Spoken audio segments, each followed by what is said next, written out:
بسم اللہ الرحمن الرحیم. ناظرین، میرے ساتھ موجود ہیں سینئر جرنلسٹ جناب شاہد میتلا صاحب.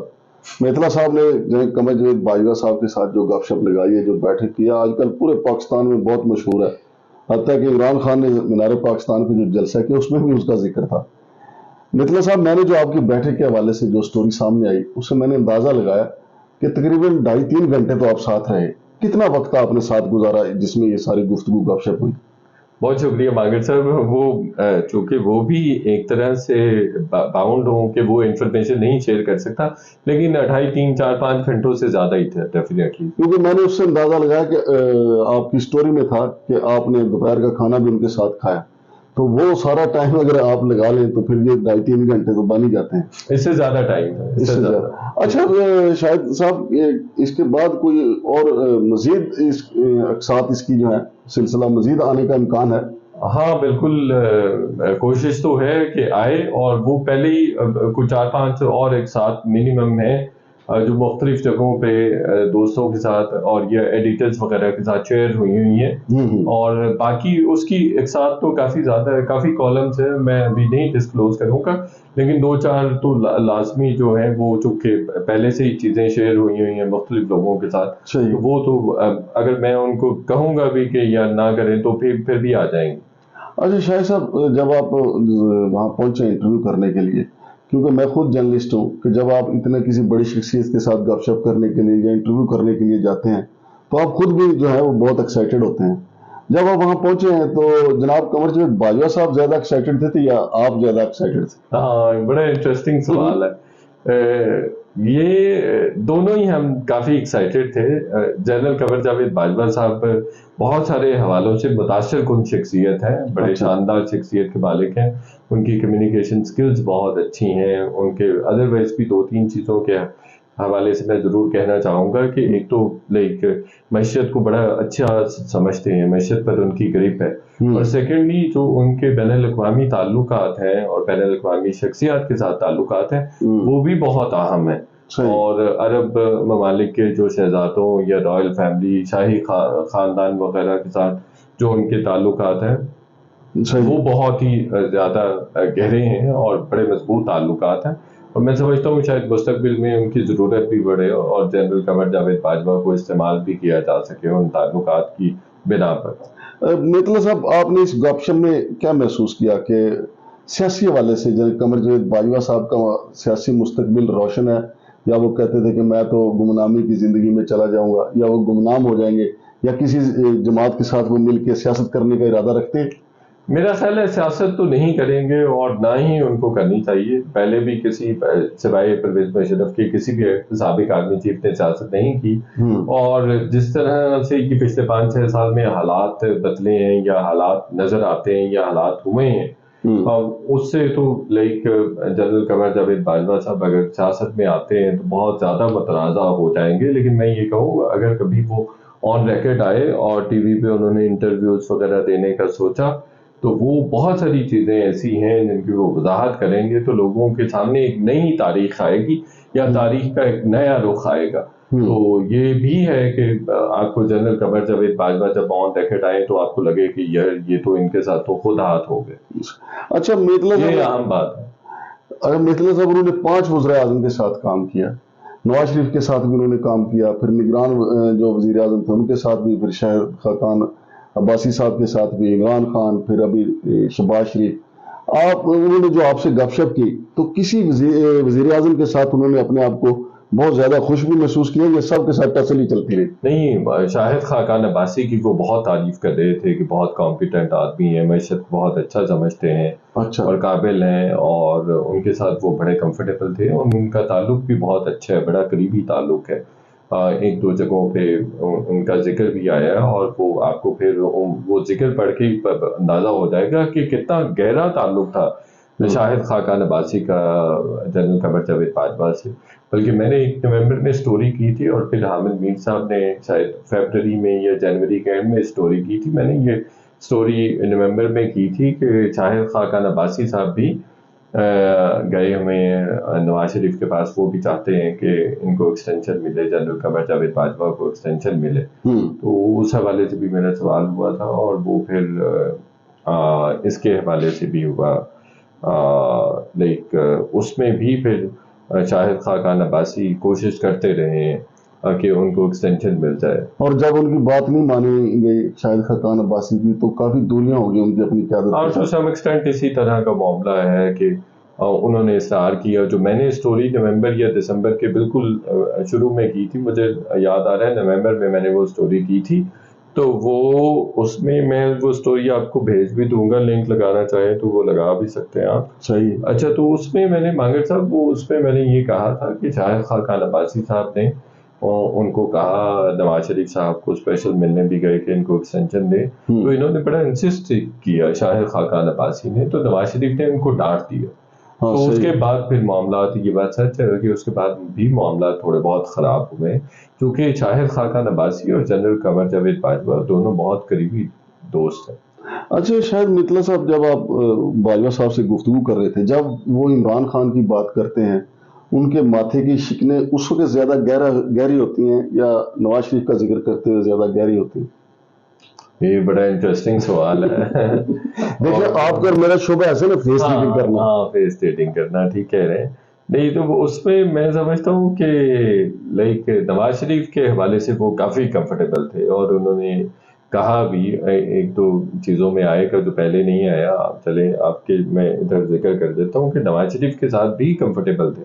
نواز شریف کے بارے میں بھی انہوں نے بڑے اچھے الفاظ کا استعمال کیا ہے کہ میرے ساتھ وہ بڑے اچھے رہے ہیں ہمیشہ سے, اور کبھی انہوں نے شکوہ شکایت نہیں کی. بلکہ جب مریم صدر کے ساتھ وہ ہوا, مریم نواز کے ساتھ وہ معاملہ کراچی والا ہوا, تو اس میں بھی نواز شریف نے کوئی کمپلینٹ نہیں کی, اور وہ کالم میں ذکر بھی ہے. تو میں نے پوچھا کہ نواز شریف نے آپ سے شکایت کی, کوئی فون کیا, کچھ لینا دینا, انہوں نے کہا نہیں ایسا نہیں ہے. میتلا صاحب, جب آپ ان کا انٹرویو کر رہے تھے قمر صاحب کا, آپ کو یہ محسوس ہوا کہ دنیا کی ایک مانے جانے والی جو فوج ہے پاکستان کی, فوج پاکستان جو ہے, پوری اس کی طاقت کو پوری دنیا میں مانا جاتا ہے, اور 6 سال تک وہ اس کے سپاہ سالار رہے, تو آپ کو محسوس ہوا کہ یار آپ ایک گریٹ سپاہ سالار کے ساتھ گپ شپ کر رہے ہیں, یا آپ کو ایسے لگا کہ یار بس قسمت کی دیوی مہربان ہوگی تو ان کا جگاڑ لگ گیا, یہ آرمی چیف بن گئے, تو کیسا لگا آپ؟ دیکھیے, میں کل ایک بہت ہی سمجھدار آدمی, بہت بڑا بزنس مین مجھے بتا رہا تھا, وہ کہتا کہ ایک بات یاد رکھنا, اللہ پاک نا ان لوگوں کو زیادہ نوازتا ہے جو بہت زیادہ تیز ترار نہیں ہوتے یا بہت زیادہ چالاک نہیں ہوتے. تو وہ کہتے ہیں کہ بزنس میں بھی ایسا ہی ہوتا ہے, آپ کو جتنے بزنس مین آپ کو ارد گرد نظر آئیں گے آپ کے سراؤنڈنگس پہ, وہ ایسے ہی نظر آئیں گے جو کمپیریٹیولی کم عقل ہوتے ہیں, یا کمپیریٹیولی وہ اتنے ہوشیار نہیں ہوتے, چلاک تیز ترار نہیں ہوتے. تو چونکہ اگر زیادہ ہوشیار ہوگا مانگڑ صاحب کوئی آدمی, وہ تو اسی بات پہ ہی اسٹک ہو جائے گا کہ یار اس نے 50,000 روپے کا مانگڑ صاحب نے میرا نقصان کر دیا, آئندہ میں نے ان کے ساتھ کوئی کاروبار ہی نہیں کرتا. اور مانگڑ صاحب نے 50,000 کا نقصان کیا, تو میں ان کے ساتھ اگر کاروبار کرتا ہوں 50 لاکھ روپے 5 لاکھ روپے شاید کما بھی دیں مانگڑ صاحب. اسی طرح شوقی صاحب کا بھی, لیکن میرے ساتھ انہوں نے 5,000 کا اگر فراڈ کر لیا تو میں کہوں گا چلیں جی ان کے ساتھ میں نے کوئی تعلق ہی نہیں کرنا رکھنا. تو وہ پھر اس طرح سے معاملات نہیں چلتے. تو جنرل قمر جاوید باجوہ صاحب ایسا نہیں ہے کہ لائک میں نے پہلے ہی کہا کہ ان کی کافی سارے ٹاپکس پر, کافی سارے سبجیکٹس پر بڑی اچھی گرپ ہے, in like other army officers. تو یہ ایک اچھی بات تھی مطلب. اور جو ان کے تعلقات بھی ہیں بین الاقوامی سطح پر عرب خانوادوں کے ساتھ, وہ بھی متاثر کن ہیں. آپ کی میں نے بات سے یہ اندازہ لگایا کہ وہ ایک سادہ آدمی ہے, اسی لیے اللہ پاک نے ان کو نوازا ہے. سادہ بھی ہیں لیکن تیز بھی ہیں, ایسا نہیں ہے. لائک سمجھدار آدمی ہیں اور سمارٹ آدمی ہیں, ایسا نہیں ہے کہ وہ لائک بالکل ہی سادہ ہے. سادہ نہیں ہوتا کوئی بھی, آج کل کون ہوتا ہے سادہ. لیکن آپ اگر یہ کہیں کہ جی وہ بہت زیادہ چلاک ہیں, یہ تیز ترار ہیں, تو وہ اس طرح سے نہیں ہے. لیکن وہ سمجھدار آدمی ہے اور سمارٹ آدمی ہے, ذہین بھی کہہ سکتے ہیں. میتلا صاحب, جس طرح عمران خان اکثر کہتے ہیں کہ مجھ سے سب سے بڑا بلنڈر یہ ہوا میں نے جب قمر جاوید باجوہ صاحب کو ایکسٹینشن دی, تو باجوہ صاحب نے بھی کچھ آپ کو بتایا کہ ان سے سب سے بڑا بلنڈر ان سے کیا ہوا؟ میرا خیال ہے ان کا سب سے بڑا بلنڈر تو عمران خان کو حکومت میں لانا تھا, لیکن وہ ان اکیلے کا بلنڈر نہیں. سن لیں, یہ ان اکیلے کا بلنڈر نہیں تھا, یہ ساری ملٹری اسٹیبلشمنٹ کا بلنڈر تھا, اور پھر اس کے بعد عدالتوں کا بلنڈر تھا. بہرحال انہوں نے اس کا یہ نہیں کہا کہ انہوں نے اعتراف نہیں کیا کہ یہ میرا بلنڈر تھا.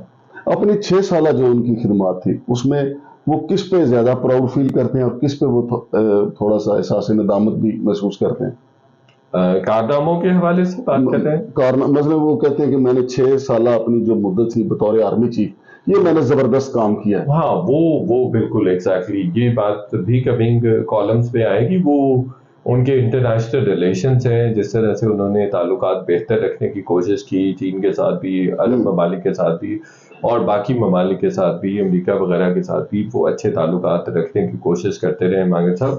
اور اس میں ان کی خود کی سول ایفرٹ شامل تھیں، اور وہ کبھی اس کیپٹل جا رہے ہیں کبھی اس کیپٹل جا رہے ہیں. پھر انہوں نے جو پیسے لا کر دیے حکومت کو، تو وہ ان کا یہ بھی کہنا ہے کہ یہ بھی لائک میرے اکیلے کی ایفرٹ تھی جو میں نے پیسے لا کے دیے، اور ادروائز تو تعلقات عمران خان صاحب نے کوئی کسر نہیں چھوڑی تھی خراب کرنے. اچھا میتلا صاحب، یہ جو پلیٹلیس والے معاملے میں نواز شریف اچانک چلے گئے تھے باہر، اس میں بھی ان کو کوئی ذکر کیا ہے؟ وہ کس طریقے سے اس پہ بھی ذکر ہوا ہے. وہ آپ انتظار کیجیے، وہ کافی ایکسکلوسیو چیزیں ہیں، مطلب اس میں بھی کافی رول سامنے. اچھا دوسرا، آپ کی جو پہلے چیزیں آ چکی اس میں انہوں نے کہا کہ حمزہ شہباز جو ہے وہ نکمہ ہے. وہ کس حوالے سے ان کو نظر آیا کہ وہ نکمہ ہے؟ اس کا تو کیریئر ہی انہوں نے دو پہ لگا دیا اس کو نکمہ کہہ کے. نہیں ان کے کہنے سے زیادہ فرق نہیں پڑے گا، بٹ یہ بات تو سچ ہے کہ اوور آل بھی مسلم لیگ نون نکمی جماعت ہے نا. دیکھیں نا، آپ کو کہیں نظر آتا ہے ان کا کوئی فٹ پرنٹ کہیں پر بھی نہیں، نہ سوشل میڈیا پر یا مین اسٹریم میڈیا پر. آپ مریم اورنگزیب کو اٹھا لیں. مریم اورنگزیب کے پاس شاہ زیب خانزادہ کے پروگرام کے لیے ٹائم نہیں ہے، اور یہ عمران خان کا مقابلہ کریں. ٹھیک ہے، عمران خان تو روز لے کر بیٹھ جاتا ہے جرنلسٹ کو بھی، اور خود بھی لے کے بیٹھ جاتا ہے، کیمرہ اسی طرح سے موبائل سامنے رکھتا ہے اور شروع ہو جاتا ہے. تو مریم نواز اس طرح سے انٹریکٹ کرتی ہے، شہباز شریف اس طرح سے انٹریکٹ کرتا ہے، باقی ان کے لیڈرز اس طرح سے انٹریکٹ کرتے ہیں. نہیں، فارغ ہیں، ہر طرح سے فارغ ہیں. مطلب آپ عوامی سطح پر پٹ گئے ہیں اور آپ کی ایروگنس سے کم ہونے کا نام ہی نہیں لے رہی. آپ بلا کے دکھائیں ہی نا ایسے اقبال کو کسی پروگرام میں، آپ کسی اور منسٹر کو بلا کے دکھائیں. رانا ثناء اللہ کے علاوہ میں آپ کو بتاؤں سارے منسٹر، سارے ایم این ایز ان کے منسٹرز کے ساتھ ناراض ہیں، سارے. رانا ثناء اللہ کے علاوہ جتنے بھی پی ایم ایل این کے ایم این ایز ہیں باقی تمام منسٹرز کے ساتھ ناراض ہیں. اور میں کوئی 10-12 سالوں سے اسی دشت کی خاک چھاندا ہوں، تو وہ ہمیشہ سے ایسے ہی ہے. نون لیگ کے سارے ایم این ایز ناراض ہوتے ہیں، شہباز شریف سے بھی ناراض ہوتے ہیں پہلے سے ہی، نواز شریف سے بھی ناراض ہوتے ہیں، اور ان کے منسٹرز کے ساتھ بھی ناراض ہوتے ہیں. چونکہ روایتی یہ عمران خان کو تو عمران خان ویسے ان کو صحیح ٹکرا ہے. میں آپ کو بتاؤں یہ عمران خان کی ایروگنس کی بات کرتے ہیں، ان میں ایروگنس تو عمران خان سے بھی زیادہ تھی. اب تو یہ ان کا جو سریہ ہے گردن والا وہ تھوڑا سا نکلا ہے، ابھی بھی نکلا ہے، ابھی بھی لائک ابھی بھی 4 انچ، میرا مطلب 4-5 انچ ابھی بھی ہے. پہلے 6-7 انچ کا تھا، تو 4 انچ کا تو ابھی بھی ہے. تو ان کا تو حال ہی کوئی نہیں ہے. میرا مطلب ہے نہ کوئی سوشل میڈیا کی اسٹریٹجی ہے، نہ کوئی مین اسٹریم میڈیا کی اسٹریٹجی ہے، نہ ادروائز کوئی عوام کو موبلائز کرنے کی، عوام کو انگیج کرنے کی، اسٹوڈنٹس کو انگیج کرنے کی، ویمن کو انگیج کرنے کی کوئی اسٹریٹجی ہے. دیکھیں شاہ صاحب، ہمارے سیاستدانوں کو یہ پتا ہے کہ اقتدار کیسے ملتا ہے. ایگزیکٹلی. اچھا، وہ اب اقتدار ان کو پتا ہے کہ جی ہمیں اقتدار ملے گا اسٹیبلشمنٹ کے تھرو، لہٰذا ہمیں کوئی سوشل میڈیا ہائر کرنے کے لیے 100% ان کا ریلائنس جو ہے اسٹیبلشمنٹ پہ. اور میں آپ کو ایک اور انٹرسٹنگ خبر دے دوں، اسٹیبلشمنٹ کہہ رہی ہے یار تم لوگوں نے پکڑنا ہے تو عمران خان کو خود پکڑو، ہم پہ کیوں انحصار کر رہے ہو، ہمیں نہ کہو اس کے لیے، خود پکڑنا ہے تو پکڑ لو. اور وہ کہہ رہے ہیں کہ نہیں آپ ہمیں پکڑ کے دیں. لیکن جو آپ کی بیٹھک قمر جاوید باجوہ صاحب کے ساتھ ہوئی ہے نا، اس نے شہباز شریف کی جو سی وی ہے for the military establishment of Pakistan وہ مضبوط کر دی ہے، مضبوط کر دی ہے نا. دیکھیں چپ کر کے بات سنتا رہتا ہے. دیکھیں اس میں آپ نے ایک مور لگا دیا ہے کہ ہی از دا مین، جس کی وہ تلاش میں رہتے ہیں کہ یار جو ہماری بات سنے اور آگے سے بولے نا.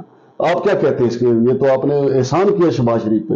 ہاں، تو شہباز شریف کو ممنون ہونا چاہیے، آپ کا ممنون ہونا چاہیے، اور قمر جاوید باجوہ صاحب کا، کیونکہ وہ اس نے ہمیشہ سے کہا ہے کہ میں اینٹی اسٹیبلشمنٹ نہیں ہوں، میں ان کے ساتھ جھگڑا نہیں چاہتا. بالکل. تو آپ کی اس بیٹھک سے ثابت ہو گیا کہ 40 منٹ اس نے قمر جاوید باجوہ صاحب کی ڈانٹ ڈپٹ سنی نہیں 40 منٹ کا کہیں ذکر نہیں ہے, یہ غلط ہے. اچھا, یہ ایسے ہی انہوں نے پروپیگنڈا پی ٹی آئی والوں نے کی ہے. میں نے تو اتنی بات لکھی ہے جتنی میں نے سنی ہے, جتنی مجھے بتائی گئی ہے. اور میں نے تو, آپ یقین کریں کہ مانگڑ صاحب میں اتنا ایماندار تھا کہ ایک دو جگہوں پہ انہوں نے میرے پروفیشنلزم کی, میری خبروں کی, میرے باخبر ہونے کی تعریف کی. وہ بھی مجھے چونکہ یاد نہیں تھی, لکھ ہی نہیں سکا. مطلب ہاں, تو میں نے تو جو الفاظ انہوں نے کہے وہ الفاظ میں نے صفحہ کرتاس پر منتقل کر دی. ٹھیک ہے. اچھا, ویسے ایسا ہوگا نہیں, نہ ہو سکتا ہے. قمر جاوید باجوہ صاحب نے کہا تھا کہ ملٹری اسٹیبلشمنٹ سیاست سے دور کر دیا. اس کے بعد بھی جو آپ کی بیٹھک ہوئی اس سے بعد بھی پتہ چلتا ہے کہ ملٹری اسٹیبلشمنٹ کہاں کہاں رابطے کرتی تھی, جیسا کہ شہباز شریف استعفیٰ دینے پہ تیار تھے اور ملٹری اسٹیبلشمنٹ نے جا کے روک دیا کہ آپ استعفیٰ نہ دیں. آپ کو کیا لگا اس بیٹھک میں کہ ایسا مستقبل قریب میں ہو سکتا ہے کہ پاکستان کی ملٹری اسٹیبلشمنٹ کے یا آئندہ ہم نے سیاست میں نہیں آنا؟ کبھی نہیں ہوگا, کبھی ہو ہی نہیں سکتا. ایک حل ہے اس کا, ایک طرح سے ہو سکتا ہے. اگر جتنے بھی کاروبار کر رہے ہیں آرمی کے انڈر, جتنے بھی کاروبار ہو رہے ہیں وہ سارے بند ہو جائیں تو آرمی پھر سیاست کرنا چھوڑ دے گی یا سیاست میں مداخلت چھوڑ دے گی. اس سے پہلے کبھی نہیں ہوگا. سارے آرمی چیف آ کے کہتے بھی رہے, لائک پوری فوج بھی کہتے ہیں نا کہ جی ہم نے سیاست چھوڑ دی ہے, یعنی 5.5-6 لاکھ فوج ہے. تو 6 لاکھ, میں بڑا کلیئر ہوں, میں نے یہ باجوہ صاحب کو کہا بھی تھا. میں نے باجوہ صاحب کو کہا تھا میں 2 اینٹیز پاکستان میں ایسی ہیں جن کا میں اسپیشلسٹ ہوں, ایک اسٹیبلشمنٹ کا یعنی ایک فوج کا, اور دوسرا عمران خان کا. تو ان کے حوالے سے جو کلیئرٹی میرے پاس ہے نا وہ شاید ہی کسی کے پاس ہو پاکستان میں. لائک میں ان کو بہت قریب سے, میں نے ان کو اسٹڈی کیا ہوا ہے, مانیٹر کیا ہوا ہے, اور ان کی بھی سائیکی کا مجھے پتا ہے کس طرح سے آپریٹ کرتے ہیں, کس طرح سے اسٹریٹجائز کرتے ہیں چیزیں. تو آپ کو لگتا ہے اس بیٹھک کے بعد یا جو آپ کی اسپیشلٹی ہے ملٹری اسٹیبلشمنٹ کے بعد کہ عمران خان دوبارہ اسٹیبلشمنٹ کے کافی قریب جا چکا ہے یا بہت دور مارگلا کی پہاڑیوں کے سے بھی پیچھے؟ مارگلا کی پہاڑیاں تو پھر نزدیک ہیں, یہ تو اس سے بھی زیادہ دور جا چکے ہیں. یہ تو گولان کی پہاڑیاں ہیں نا شام والی, ان سے بھی دور جا چکے ہیں عمران خان. لیکن شاید صاحب ماضی میں اگر آپ دیکھیں تو نواز شریف بالکل ہی نہیں, نواز شریف ایسے دور نہیں تھا, اس طرح سے دور نہیں تھا. صحیح, ہاں اس طرح سے دور نہیں تھا. اور دیکھیں وہ تو ملٹری اسٹیبلشمنٹ میں عمران خان, نواز شریف کے حوالے سے یہ بڑا ضرور سینٹیمنٹ اور یہ ایک ضرور تھاٹ تھا کہ بھائی اس کے ساتھ اس کو ہم رگڑا دے رہے ہیں, اس کو ہم رگڑا دے رہے ہیں نواز شریف کو. یہ ضرور تھاٹ تھا, یہ ضرور کہیں نہ کہیں خیال موجود تھا, سوچ موجود تھی. لیکن عمران خان کے کیس میں یہ ہے اسٹیبلشمنٹ کے ٹاپ کے جو ڈیسیژن میکرز ہیں ان کے ذہن میں عمران خان ہمیں رگڑا دے رہا ہے, اور ایسا رگڑا دے رہا ہے پاکستان کی تاریخ میں ایسا رگڑا کبھی نہیں کسی نے. شاہد میتلا صاحب ابھی انکوائری مکمل تو نہیں عمران خان پہ قاتلانہ حملے کی, ارشد شریف کے قتل کی, اس بیٹھک میں لازمی آپ نے یہ دونوں ذکر ہو گئے, تو تھوڑا سا ہمارے ناظرین کو بتا دیں. نہیں, آپ کو پہلے ہی میں نے کافی ساری چیزیں بتا دی ہیں. تو وہ انہوں نے قاتلانہ حملے کے حوالے سے ڈیفینیٹلی ان سے میں نے پوچھا, انہوں نے کہا نہیں جی میں نے تو ڈیفینیٹلی نہیں کیا, اور میرا اس میں کیا رول ہو سکتا ہے اور میں کیوں کروں گا یہ. تو اور ویسے ہی مذہبی جنونیت ہمارے ہاں اتنی ہے کہ اگر کسی کو بھی 10 دن پڑھایا سکھایا بتایا جائے کہ یہ خلاف ورزیاں کر رہا ہے بندہ, مذہبی لوگوں کے جذبات مجروح کر رہا ہے, یہ مذہب کو مذہب کی توہین وغیرہ کر رہا ہے, تو کوئی بھی آدمی مطلب جذباتی ہو کے کوئی بھی کام کرنے کے لیے تیار ہو جاتا ہے. ہمارے مذہبی فنیٹکس تو ہے نا. صحیح جی, بہت شکریہ جناب شاہد میتلا صاحب. ناظرین, شاہد میتلا صاحب کی جو بیٹھک تھی انہوں نے بتایا کہ 4-5 گھنٹے کی طویل بیٹھک تھی. ابھی تو 2 قسطیں ہیں. میں نے 4-5 گھنٹے اسپیسیفک نہیں کیے, ویسے میں نے گیس کر کے بتایا تھا کہ دوپہر کا کھانا بھی کھایا. ظاہر ہے دوپہر کے کھانے سے پہلے ہمارے بھائی وہاں پہنچے ہوں گے, پھر دوپہر کا کھانا کھایا, اس کے بعد چائے شائے بھی بندہ پیتا ہے. کافی طویل یہ بیٹھک تھی ان کے ساتھ. تو 2 قسطیں تو ان کی آ چکی ہوئی ہیں, باقی ابھی وہ کہہ رہے ہیں کہ ابھی تو بہت کچھ باقی ہے. تو جو بہت کچھ باقی ہے وہ بھی آئے گا. تو انشاءاللہ ایک کتاب کا کانٹینٹ موجود ہے الحمدللہ, اور ایک نقطہ بھی کوئی جھٹلا نہیں سکتا. تو ناظرین, آپ نے شاہد میتلا صاحب سے سن لیا کہ پوری کی پوری سمجھے کتاب موجود ہے, اور یقینی طور پہ شاید میتلا صاحب کوشش کریں گے کہ وہ کتاب بھی لکھ مارے. بہرحال ابھی تک تو لوگوں کو یہ انتظار ہے کہ اگلی قسط میں کس کے بارے میں قمر جاوید باجوہ صاحب نے کیا کہا ہے, جیسا کہ میں نے آپ کو بتایا کہ حمزہ شہباز شریف کو انہوں نے نکمہ کہا ہے، لیکن ساتھ ہی اسی گھر میں موجود سلمان شہباز کو انہوں نے کہا ہے کہ وہ کافی ٹیلنٹڈ ہے۔ اور دوسرا یہ بھی ایک پرسیپشن ہے کہ جو وزیر اعظم شہباز شریف ہیں وہ آگے بولتے نہیں ہیں، اور ہماری اسٹیبلشمنٹ تو ہمیشہ سے ایسے ہی کسی سیاستدان کی تلاش میں رہتی ہے کہ وہ آگے سے بات نہ کرے، چونکہ ہماری ملٹری اسٹیبلشمنٹ کو سیاست سے دور رکھنا تو نہ ہی ممکن ہے بلکہ بہت ہی مشکل ہے۔ تو ناظرین، جو ہمارے بھائی شاہد میتلا صاحب آئندہ جو بھی کریں گے، جو قسطیں سامنے آئیں گی، وہ بھی ہم آپ کے سامنے رکھیں گے اور کوشش کریں گے دوبارہ شاہد میتلا صاحب سے بھی گپ شپ کریں۔ شمشاد مانگڑ کو اجازت دیجیے، اللہ حافظ۔